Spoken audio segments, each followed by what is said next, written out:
You've finished your book. You're ready to send it out into the world. But the thing is, how do you do that? And who do you go with? Who can you trust when it comes to publishing your baby? Today, we're going to talk about three of the most basic publishing methods, the three most known publishing methods. There are traditional publishers, there are vanity publishers, sometimes known as hybrid publishers, and then, of course, there's the self-publishing option. So first of all, let's talk about traditional publishers. If a traditional publisher decides that they want to represent your work, they will usually only look at it if it's been presented by an agent.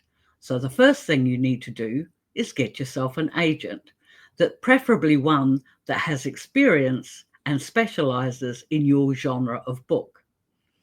Your agent will be then responsible for approaching various publishers, because every traditional publisher, whether they're one of the big five or they're smaller publishing houses, will all have very set criteria on the types of books that they want to publish. So an agent is only going to make sure that your book goes in front of a publishing house that will be interested in looking at it at all. If by chance you are offered a contract by one of those publishers, then they will take care of everything else from there. They do edits, they are responsible for the cover and what have you, and they will pay for all of those things to happen. And then you will receive a small percentage of the royalties earned from sales once the book goes on to market, with a slice for your agent as well. Now, the thing to remember about traditional publishers is that there is a very long wait time from when you actually present your book to them and to it actually being on the shelves. Sometimes this can be 1 or 2 years from start to finish. The other thing is, of course, is that various publishing houses may change editors or change staff or change their whole policies, and your book can be dropped halfway through. But there are hundreds of thousands of successfully traditionally published works on the market, so don't be dissuaded by that. If you want to go the long route, if you want to do all this, and you are happy for the traditional publishing house to front up with the costs at the beginning for putting that book out, then that might be the way for you to go. The other thing you need to remember with the publishing house, though, is that they will own your rights to your work.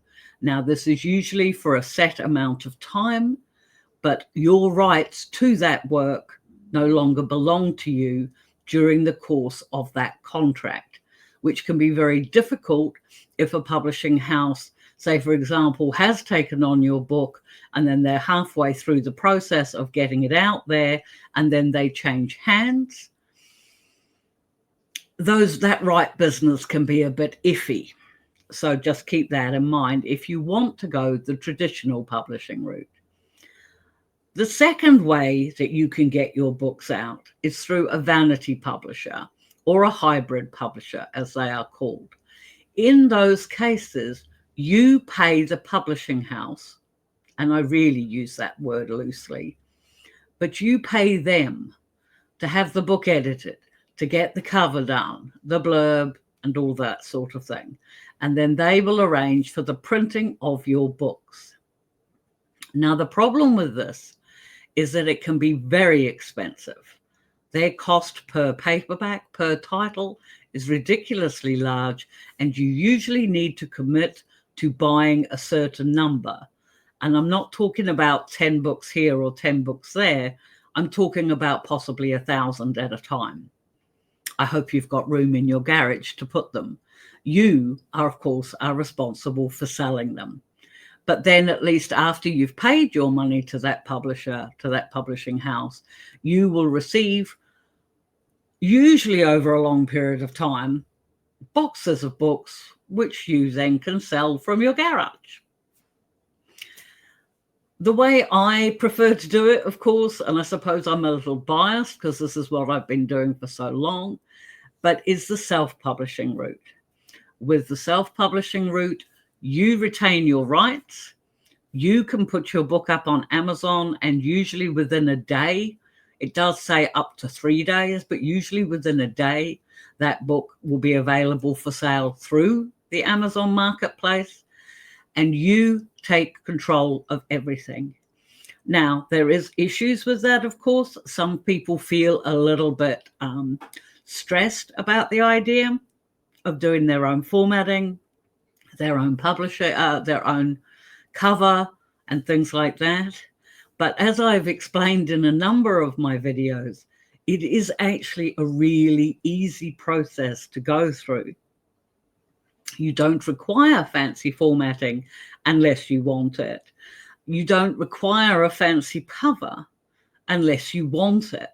You obviously want your cover to look good, but it doesn't have to be a work of art.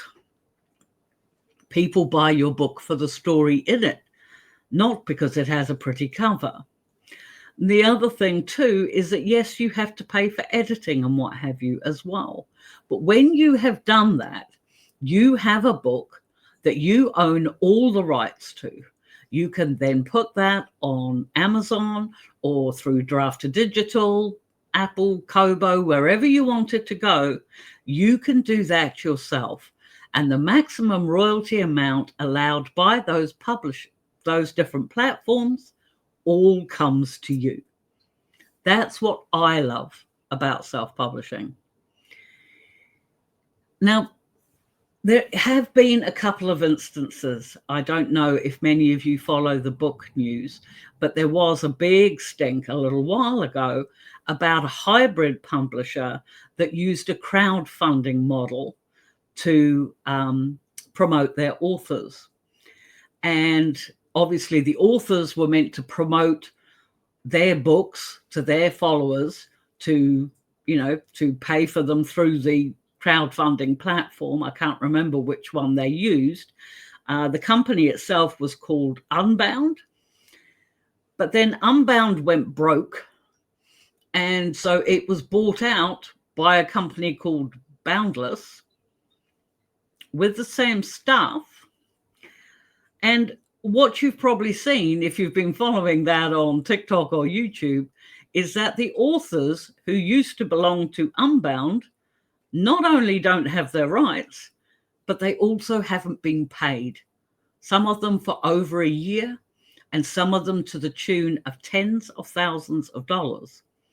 And because the original company, Unbound, filed for receivership or whatever it is that they do, they're claiming their authors aren't going to get their money. And while the new company, Boundless, originally said that they were going to make sure the authors got their money, they are now saying that they may pay them a form of goodwill payment somewhere down the track when Boundless is profitable again. Authors have lost tens of thousands of dollars. Now, you might be thinking to yourself, oh, I'm not going to get scammed like that. And I hope you don't. But I do know early on in my career, there was a website called All Romance eBooks where you could put your books up for sale and you uploaded your files to them for sale and they paid you a percentage of the royalties that came from the sales. Sounded cool, sounded amazing. And it was really good for readers because the readers could leave their books on that browser and just go back, and they had an archive of all the books, the ebooks that they had bought, including some of mine, which was wonderful. Until just before Christmas on a particular year, that company closed its doors, did not advise its readers, and most of the readers were on Christmas holidays, didn't advise the authors. I lost $3,000 worth of royalties out of that one little episode. And then I lost a further $3,000 in the books that I had to replace for my readers who had left them on the browser and not downloaded them and had actually paid for the books. So I got down twice because I wasn't going to let my readers get shafted by me when they'd already been shafted by that particular website. Now, that was a few years ago, and I've been a lot more careful. At least I know when I upload my books to Amazon, I still own my rights. Amazon pays me 70% of the unit price per ebook on all of my books, which, as far as I am aware, is the highest amount of royalty that comes anywhere for ebooks. I know that they did reduce the royalty rate on paperbacks more recently, but between you and me, I sell so many more ebooks than I do paperbacks. So to me, it's really worth it. Admittedly, the other sites like Kobo and Apple and Barnes & Noble and places like that, their royalty rates are a fraction lower, but I still make a good income from them because I do have my books wide, which brings me to one other point I should mention, which is the KU system. Now, you shouldn't get KU confused with KDP. KDP is the platform that authors can upload their books on to Amazon. KU is the reader subscription service that allows readers to pay a subscription to Amazon every month and pretty much read as many books as they want that are on the KU system. Now, I've spoken about the KU system before because I worked it out that if a reader took one of my books, read it from start to finish all the way through, I might only make like $1.20 in page reads. Oh, I do beg your pardon, in page reads. Whereas if I sold the book for $4.99, I made $3.50 for a sale instead. And I prefer to do that. But if you do put your books on KU, which is a really good idea for new authors because it encourages people to try your work, then you can't put it wide on the likes of Apple, Draft2Digital, Smashwords, Barnes & Noble, or anywhere else for 90-day periods. The KU system has an exclusivity. And while you still retain your rights, Amazon does not allow you to sell it anywhere off the Amazon platform if you're in KU. So where do you think you'd like to go with your book now it's finished? What sort of publishing would you like to do? Have you got any questions about the publishing process? How can I help? Leave those comments in the leave your questions in the comments below. I thought I was doing so well with this one. But when it's all said and done, sometimes I'm just a slightly older lady who's reached a Friday afternoon and is feeling a little tired. But anyway, I hope this was helpful. Do your research. And if I could leave one more piece of advice, it is that if a publisher tells you you have to pay, it is not a true publisher. It is not a traditional publisher. If you go with a traditional publisher, you do not pay for anything. If they suggest you do, or the company that approaches you with an offer suggests you do, they are a vanity or a hybrid publisher.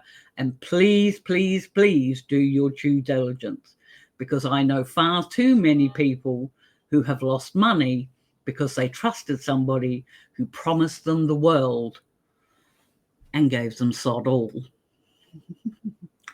I post long form content on Mondays and Thursdays. I do hope this was helpful to you. And if it was, please hit the like button if you wouldn't mind, and maybe drop a comment, even if it's just to say hi. I'm really trying to get the YouTube algorithm to pick up my videos and spread them a little further. So anything you could do would be hugely helpful and appreciated. And in the meantime, please continue writing, and we'll catch you in the next one.